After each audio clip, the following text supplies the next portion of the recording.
Lick Ankit's villa had been splendid. It was still splendid in its unnecessary way, but the polished Kuvara floors, with their intricately inlaid flower motif borders, were now scuffed and gouged by the metal feet of droids. Ankit hovered in the doorway, while these 4 droids screwed alloy sheets across the window frames, shutting out the sunrise. Gez Hokin watched the progress of the conversion from mansion to fortress. "You'll split the wood," Ankit hissed. "Careful! Do you know how long it took to have those panels carved?" Hokin shrugged. "I'm not a carpenter." "They were not made by carpenters.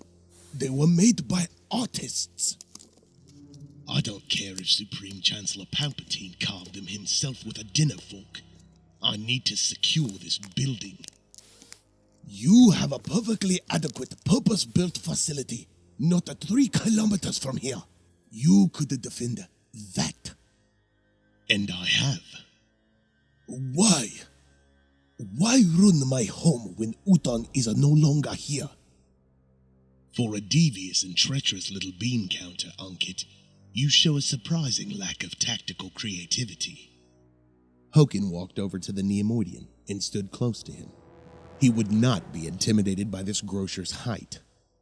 He didn't care if he had to crane his neck to look him in the eye.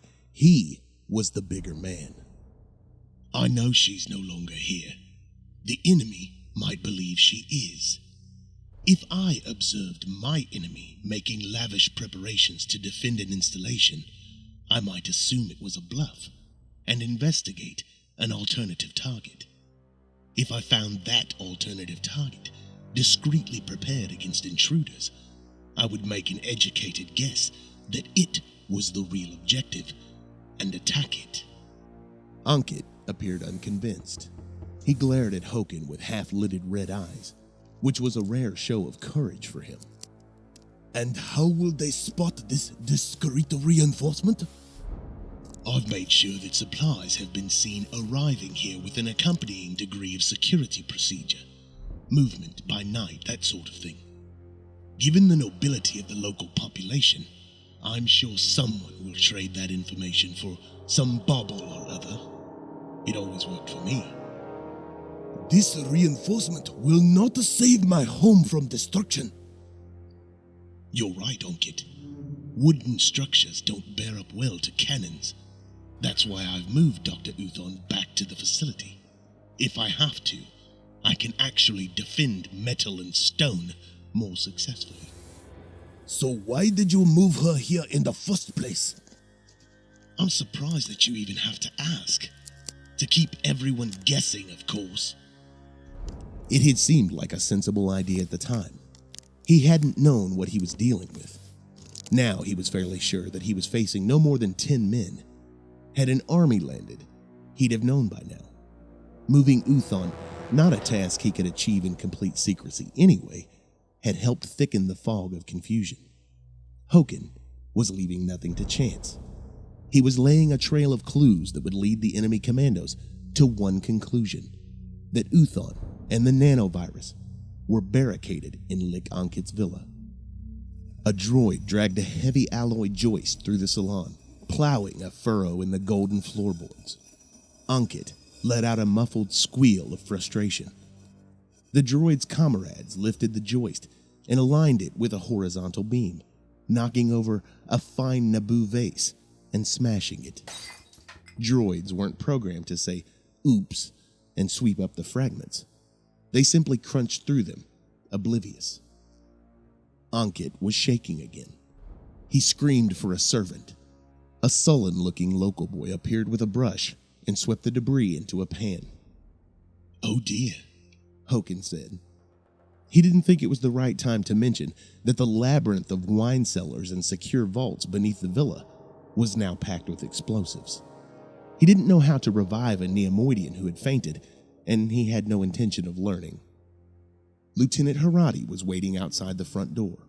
Even when not under scrutiny, Harati stood with military composure.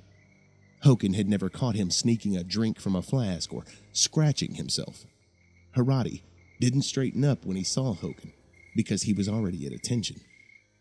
Sir, Dr. Uton is getting irritated about the disruption, the lieutenant said. I'll talk to her. How is our droid signal chain working out?